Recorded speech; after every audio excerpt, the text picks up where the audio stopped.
Hello guys, कैसे हैं आप सब। आपका स्वागत है मेरे चैनल में।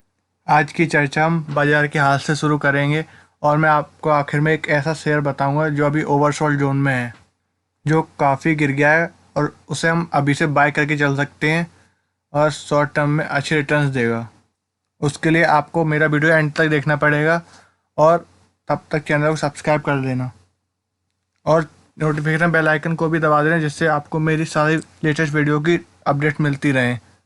एंड अगर आपको मेरी पुरानी वीडियो देखना हो तो यहाँ पर सारी वीडियो की लिंक है, यहाँ से आप मेरी सारी वीडियो देख सकते हैं। तो चलिए आज की चर्चा शुरू करते हैं निफ्टी 50 से।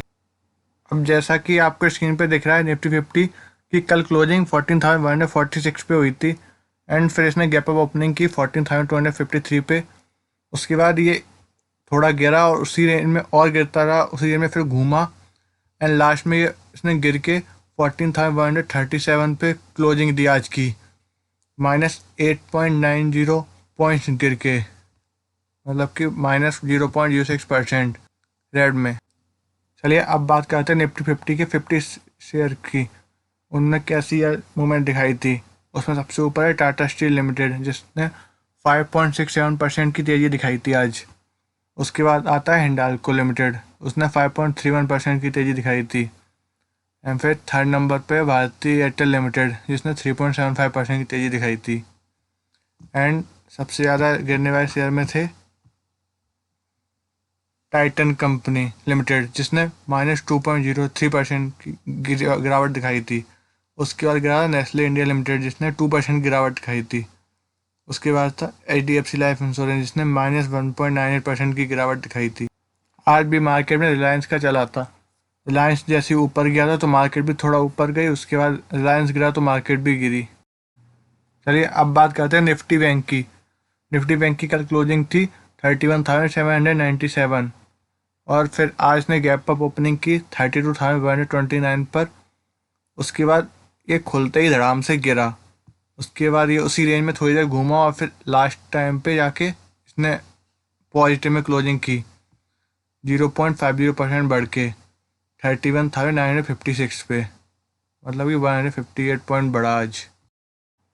चलिए अब बात करते हैं निफ्टी 50 के शेयर्स की। निफ्टी 50 में टोटल 12 शेयर्स हैं। उसमें से सबसे ज़्यादा तेज़ी IDFC बैंक में थी 10.76% की। उसके बाद थी फेडरल बैंक में 4.06% की। उसके बाद थी इंडसइंड बैंक में 3.22% की। सबसे ज़्यादा गिरावट थी ICICI बैंक में -1.02% की। उसके बाद थी कोटक महिंद्रा बैंक में -0.90% की। उसके बाद थी HDFC बैंक में -0.26% की। मतलब कि टोटल 12 शेयर्स में से 9 बढ़ने वाले थे और 3 गिरने वाले शेयर्स थे बैंक निफ्टी में।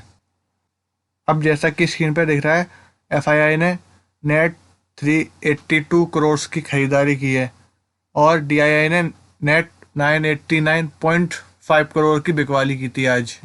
ये तो रहा आज का बाजार का हाल। चलिए अब मैं आपको बताता हूँ वो शेयर के बारे में जो ओवरसोल्ड जोन में है और जो आगे अच्छे टारगेट्स देगा। उस शेयर का नाम है रिलायंस इंडस्ट्रीज लिमिटेड। हाँ, आपने सही सुना, रिलायंस इंडस्ट्रीज लिमिटेड। शेयर का मार्केट कैप है 12,57,468 करोड़ एंड इसका भी करंट प्राइस है 1914। इसका 52 वीक हाई था 2369 एंड 52 वीक लो था 867। स्टॉक का PE है 30.8 एंड ये कंपनी डिविडेंड नहीं देती है अच्छा, ये तो सबको पता है। एंड रिटर्न ऑन इक्विटी भी अच्छा नहीं है 10.3%। चलिए अब बात करते हैं रिलायंस इंडस्ट्री के चार्ट की। रिलायंस इंडस्ट्री ने मंथली बेसिस पे अच्छे रिटर्न्स नहीं दिए हैं, नेगेटिव में दिए हैं, बट इसने ईयरली बेसिस पे almost 2 to 3 times return yearly basis पे दिए इसने। कोरोना की गिरावट पे ये 875 पर था एंड फिर इसने 52 वीक हाई बनाया था 2369 समथिंग पे। उसके बाद ये गिरता चला गया एंड आज की इसने क्लोजिंग दी थी 1914 पर, जैसा कि देख सकते हैं। चलिए अब बात करते हैं कंपनी के प्रोस एंड कॉन्स की। प्रोस तो यही है कि ये कंपनी काफ़ी अच्छी है, फंडामेंटली स्ट्रॉन्ग है एंड पर ये अभी नेगेटिव रिव्यू से घिरी पड़ी है। जैसा कि अभी न्यूज़ में आया था कि मुकेश अंबानी पे फाइन चार्ज किया गया सेबी द्वारा 70 करोड़ का। पर ये यहाँ से उभर के शॉर्ट टर्म में अच्छी रिटर्न देगी। और एंड कंपनी के कौन से कम इसने रिटर्न और इक्विटी लास्ट ईयर में बहुत कम था 11.50%। एंड डिविडेंड पे आउट भी बहुत कम देती है, ना के बराबर ही देती है।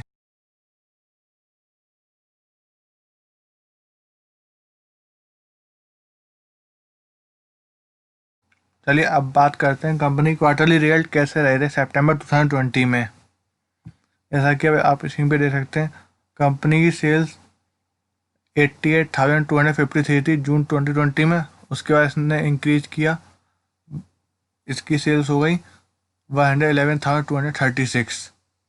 एंड कंपनी का ऑपरेटिंग प्रॉफिट भी हम हुआ था 16,875 से 18,945।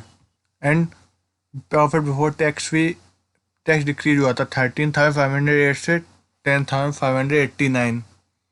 एंड नेट प्रॉफिट भी डिक्रीज हुआ था 13,233 से 9,567। अर्निंग पर शेयर भी डिक्रीज हुआ था 20.87 से 15.09। एंड कंपनी की अदर इनकम भी इनकी डिक्रीज हुई थी 9,676 से 4,354। चलिए अब बात करते हैं कंपनी के प्रॉफिट एंड लॉस की। कंपनी की सेल्स मार्च 2019 में 5,68,337 थी एंड मार्च 2020 में इंक्रीज हो गए 5,95,887 हो गई। एंड कंपनी की अदर इनकम भी इंक्रीज हुई थी 8,406 से 9,362। एंड ऑपरेटिंग प्रॉफिट भी इंक्रीज हुआ था 84,250 से 88,474। एंड प्रॉफिट बिफोर टैक्स भी टैक्स डिक्रीज हुआ था 55,227 से 53,606।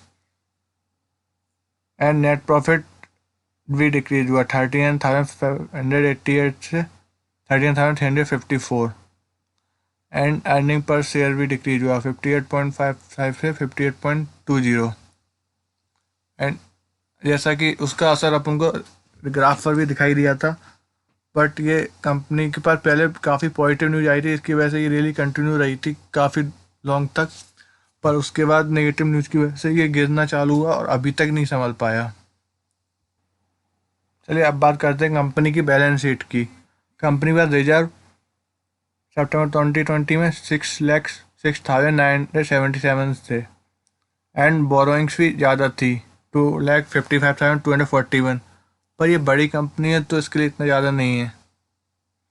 एंड कंपनी की इन्वेस्टमेंट 3,46,324 थी सितंबर 2020 में। कंपनी के पास नेट कैश फ्लो 19,839 करोड़ का है। चलिए अब देख लेते हैं कंपनी के शेयर होल्डिंग पैटर्न को। प्रोमोटर्स के पास होल्डिंग 50.49%, एफआईआई के पास होल्डिंग 25.23%, डीआईआई के पास होल्डिंग 13.15% एंड गवर्नमेंट के पास 0.20%, पब्लिक के पास 10.93%। अब जैसा कि दिख रहा है प्रमोटर के पास ऑलमोस्ट हाफ होल्डिंग्स हैं एंड एफआईआई डीआई के पास भी अच्छी होल्डिंग्स हैं। कंपनी का शेयर होल्डिंग पैटर्न तो अच्छा है।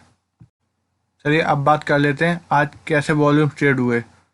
आज 7 जैन को 15,483.4 वॉल्यूम ट्रेड हुए एंड 6,713 डिलीवरी उठाई गई।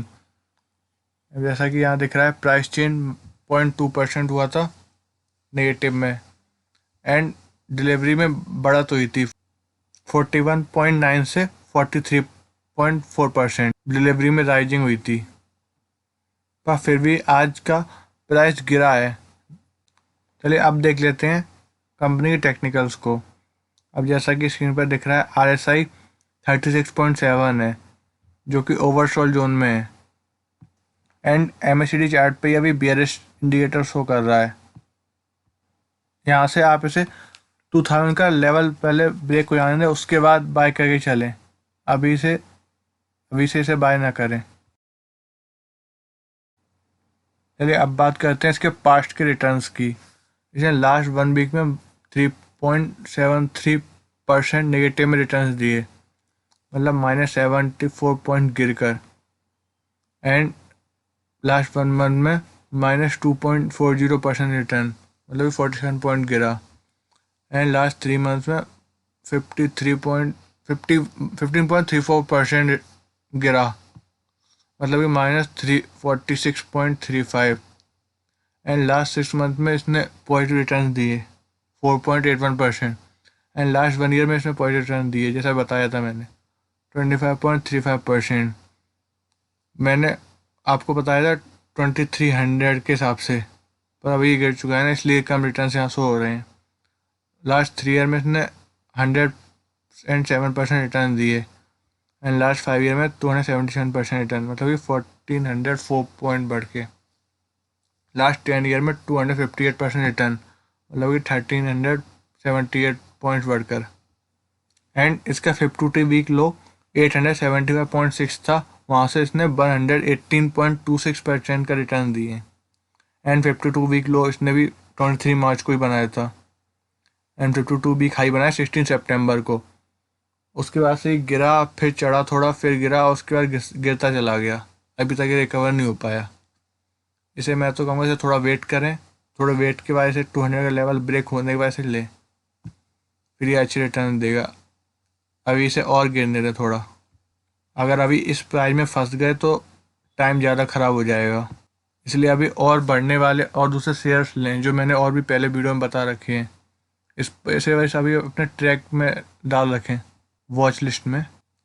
जैसा कि मैंने आपको शुरू में बताया था कि मार्केट लीडर है, बस अभी थोड़ा नेगेटिव न्यूज़ से गिरी है, इसलिए गिरावट में देखने को मिल रही है। अब जैसा कि आप स्क्रीन पे देख रहे हैं, इसे 1850 के लेवल्स पे अच्छा सा सपोर्ट है। अब ये जैसे ही यहाँ से 2000 का लेवल क्रॉस करे, वहाँ से इसे बाय करके चल सकते हैं। यहाँ पे इसने भी डबल टॉप्स से बना लिए हैं। सो इस लेवल का ब्रेक होने का वेट करें, उसके वजह से बाय कर लें। और बाकी आप खुद पहले एनालिसिस करें अपनी खुद, उसके बाद ही डिसाइड करें कि बाय करना है कि नहीं करना है। चलिए अब आज की वीडियो यहीं ख़त्म करते हैं। अगर वीडियो अच्छी लगी हो तो इसे लाइक करें, शेयर करें एंड कमेंट करके बताएं कि कैसी लगी, और आपको आगे किस किस शेयर से रिलेटेड वीडियो चाहिए और क्या क्या टॉपिक से रिलेटेड वीडियो चाहिए वो भी बताएं। एंड चैनल को सब्सक्राइब करें, नोटिफिकेशन बेल आइकन को भी दबा दें, जिससे आपको मेरी सारी वीडियो की लेटेस्ट अपडेट मिलती रहें। चलिए bye bye, thank you guys for watching.